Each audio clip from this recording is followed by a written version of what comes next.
Ya, pemirsa, bertemu lagi bersama saya Agusman ya. Terima kasih telah berkunjung dan menonton video saya ini. Saya akan mengulas, akan membagikan sedikit tips kepada Anda bagaimana sih menghadapi krisis kali ini. Ada satu prinsip, jangan menaruh telur dalam satu keranjang. Pada kondisi seperti ini, ya, prinsip itu sangat-sangat kita butuhkan, yaitu jangan menaruh telur dalam satu keranjang. Kita tidak tahu kondisi yang kedepannya seperti apa. Tetapi kita wajib mempersiapkan diri bagaimana menghadapi krisis ini dan bagaimana menciptakan income ya, bagaimana menciptakan penghasilan lainnya. Kondisi saat ini adalah bagaimana bertahan ya, bukan bagaimana lagi kita berkembang. Tapi dalam 1-2 tahun ke depan bertahan adalah kebijakan yang paling tepat menurut saya ya. Dampak corona pada Indonesia ya, hampir semua sektor usaha akan terkena dampak virus ini ya. Sehingga walaupun tidak menghasilkan uang besar, namun masih ada beberapa sektor yang dapat bertahan, yaitu sektor pertanian. Sektor pertanian yang akan bertahan antara lain ya, sektor sawah atau padi ya. Ini akan menjadi primadona dalam 1-2 tahun ini ya. Bagaimana lahan-lahan pertanian yang diisi padi tidak tergantikan sehingga menjadi kebutuhan untuk ketahanan pangan dalam 1-2 tahun ini ya. Apapun terjadi, kebutuhan akan padi, akan beras pasti tetap dibutuhkan. Dan sektor pertanian kecil ya, menengah dan kecil itu cabai dan jahe ya. Jahe, permintaan jahe di Indonesia cukup besar ya. Kebutuhan jahe hingga saat ini cukup besar sehingga harga masih cukup baik ya, dan tidak kalah bagusnya adalah sektor sarang burung walet ya, dan ada juga sektor perikanan ya,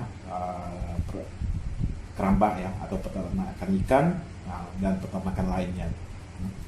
Oke, saya akan secara khusus membahas ya sektor pertanian ya, mengenal usaha atau potensi usaha rumah burung walet.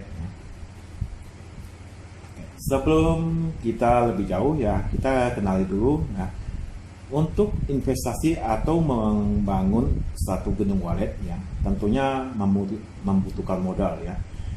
Ukuran gedung walet akan menentukan modalnya. Berapa sih modal yang kita butuhkan? Kita ambil contoh ya, ukuran 4x8 3 lantai berkisar di 115 juta ya.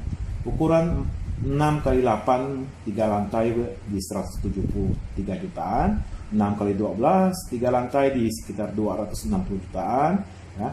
12x12 3 lantai di sekitar 520 jutaan ya. Dan untuk yang 4 lantai tanpa rumah monyet kan, 4 lantai tadi yang 3 lantai itu dengan rumah monyet, 4 lantai itu 4x8 biaya sekitar 153 jutaan, 4 kali 12 230 jutaan, 6 kali 8 230 juta, 6 kali 12 345 jutaan ya. 8 kali 12 460 juta, 12 kali 12 itu sekitar di 690 juta. Kenapa ada ukuran yang bervariasi ya? Ukuran hanya menentukan daya tampung atau daya tempat burung membuat sarang ya, atau lokasi untuk membuat sarang. Ukuran tidak menjamin, ukuran besar atau kecil tidak menentukan apakah burung tersebut cepat menginap atau tidak, tetapi hanya kepada luasan bangunan untuk menampung atau untuk menyediakan tempat bagi burung membuat sarangnya. Begitu juga dengan harga. Kenapa ada harga yang tinggi dan ada harga yang rendah ya? Itu tergantung pada material yang dibutuhkan. Kalau untuk gedung seperti ini ya, ini hanya menggunakan semi beton ya. Fondasinya akan seperti ini ya. Yang utamanya menggunakan ulin dan kayu-kayu lintangnya atau siripnya menggunakan kayu kelas 2. Di bawah akan menggunakan slope ya. Slope dan posisi bangunan akan menempel pada tanah. Ini ukuran 6x12 ya.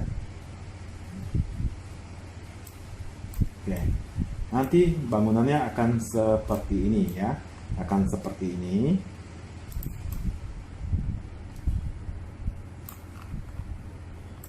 Ya, nanti hasilnya seperti ini. Pastinya ada ventilasi ya. Di sini belum saya gambarkan ventilasinya. Ini adalah untuk ukuran 6x12 dan tingginya 4 lantai. Oke. Karena kita mengasumsi dengan ukuran 6x12 ya, 4 lantai atau luasnya 288 meter persegi, maka modal yang dibutuhkan sekitar Rp345.600.000. Sebelum kita lebih jauh, kita konfirmasi sebelum investasi, tentunya kita harus tahu dulu bagaimana sih potensi hasil dan potensi income di sektor lainnya. Jika uang Rp345.600.000 kita anggap saja taruh di deposito ya, maka setiap tahun jika bunganya 5% ya, akan menghasilkan Rp17.280.000 ya, per tahunnya. Dan ini kita hitung dengan 5% karena kita tidak menghitung pajaknya lagi ya. Anggap saja uang tersebut tidak diambil ya. Uang tersebut tidak diambil dan perkembangan tetap ditaruhkan ke deposito. Maka di tahun ke-7 ya, uang tersebut plus bunga dan induknya akan terbentuk di 486 juta. Di tahun ke-10 ada di 562 juta. Di tahun ke-15 ada 718 juta ya. Ini saya hitungkan jika uang kita taruh ke deposito kan. Tentunya kita juga harus tahu ya. Jangan asal investasi dan kita tidak tahu income-nya ya. Oke, kita lihat di estimasi potensi income untuk rumah wallet yang ukuran 6x12 tadi dengan tinggi 4 lantai ya. Modalnya 345 juta ya. Karena baru dibangun ya, tahun pertama belum menghasilkan sarang ya, atau di awalnya belum ada hasil sarang ya. Di tahun kedua kita anggap ada 50 titik sarang ya. 50 titik sarang ya, itu jika dipanen hanya dengan satu titik, itu satu kali pemanen aja karena masih awal, maka berat 50 sarang tersebut kurang lebih ada 0,7 kilo atau 7 on. Harganya 10 juta ya. Maka di tahun kedua bisa menghasilkan 7.142.000. Masih kecil ya. Tapi harga bangunan sudah berubah ya. Yang awalnya 345 juta, jika harga bangunan pada waktu itu sudah bisa dijual sekitar 420 juta. Kenapa bisa 420 juta? Karena 50 sarang, 50 titik sarang ini biasanya dikalikan 1 juta hingga 2.500.000 ya. Tambahkan ke harga awal bangunan, maka harganya akan ketemu sekitar di 420 juta.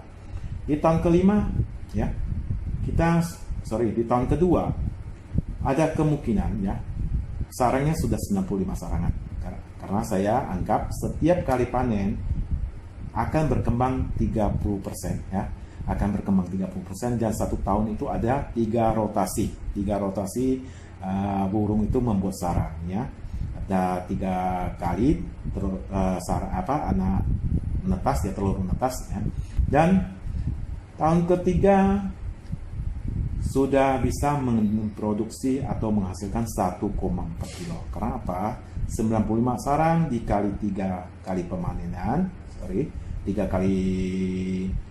kali menetas ya dalam satu titik sarang, sehingga bisa menghasilkan 1,4 kilo ya. Pola panennya terserah mau 1 bulan 1 kali atau 2 kali, atau juga 2 bulan 1 kali juga tidak masalah ya. Yang pasti burung itu satu rotasinya ya sekitar di 4 bulanan, 3 sampai 4 bulanan ya. Di tahun ketiga jika menghasilkan 1,4 kilo, maka dengan asumsi 10 juta per kilo akan menghasilkan 40 juta per tahunnya.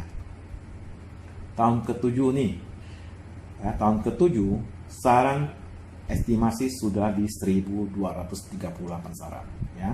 Ini kita menggunakan asumsi perkembangan untuk rata-rata kondisi saat ini. Kita tidak menggunakan asumsi yang mulu-mulu yang mungkin dalam 2 tahun bisa 1.000 sarang atau 3 tahun bisa 1.000 sarang. Tapi saya asumsikan aja di gedung ini lambat ya. Walaupun mungkin di tempat tertentu bisa 2 kali lipat atau 3 kali lipat dibanding ini. Namun saya hanya gunakan asumsi terendahnya. Jika tahun ke-7 ada 1.238 sarang, maka dalam 1 tahun akan menghasilkan 17,7 kilo dikali 3 ya, sehingga dalam 1 tahun akan memproduksi 53,1 kilo ya. Kenapa bisa 53 kilo? Karena titik sarang 1238 titik, satu tahun dia akan menghasilkan 3 sarang dalam satu titik ya. 1238, maka satu kali panen akan menghasilkan 17 kali 7 kilo, atau satu kali menetas ya, sarangnya diambil totalnya akan menghasilkan 17,7 kilo. 3 rotasi menetas akan menghasilkan 53 kilo. Maka di tahun ke-7 sudah menghasilkan 530 juta per tahunnya ya, per tahunnya. Nah, harga gedung pada waktu itu seandainya mau dijual sudah berkisar di 2,2 M ya. Kita kembali ke deposito tadi. Oke, untuk deposito tahun ke-7 ya, plus indonya 486 juta ya. Namun di tahun ke-6, ke-5 deposito ini menang. Tahun ke-7 kita lihat khusus untuk di rumah wallet sudah melewati deposito ya. Hasilnya bagaimana sih penghasilan per bulan dan biaya-biaya yang harus kita keluarkan jika kita tidak mengurus sendiri ya. Tahun pertama belum menghasilkan ya, maka tidak ada biaya yang dikeluarkan selain biaya transportasi kita ya, sang pemilik. Katakanlah 1 bulan berkunjung 1 kali, maka biayanya 1 juta ya. Setiap bulan akan mengeluarkan biaya 1 juta, belum ada penghasilan. Tahun kedua bisa menghasilkan 555.000 per bulan ya. Untuk penjaga biasanya 10%, pengurus 10% ya.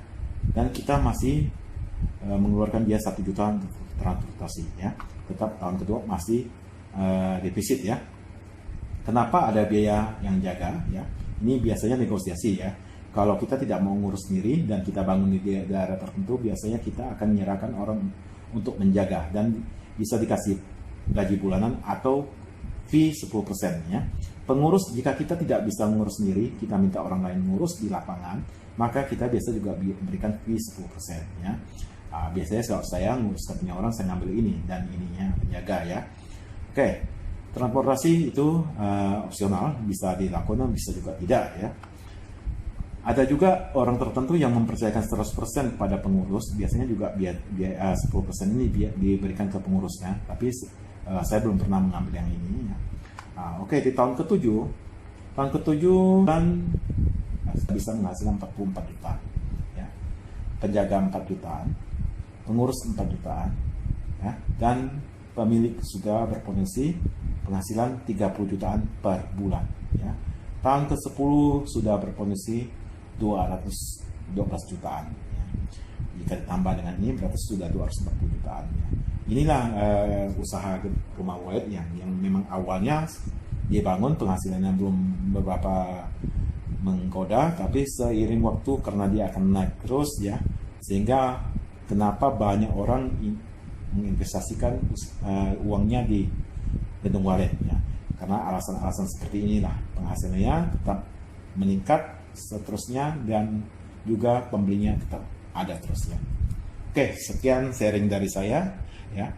Semoga sharing ini bisa membantu Anda untuk mengenal lebih jauh tentang bagaimana sih potensi income, potensi penghasilan dalam usaha rumah burung wallet. Atas perhatiannya dan kunjungannya ke video saya ucapkan terima kasih. Sukses untuk Anda semua.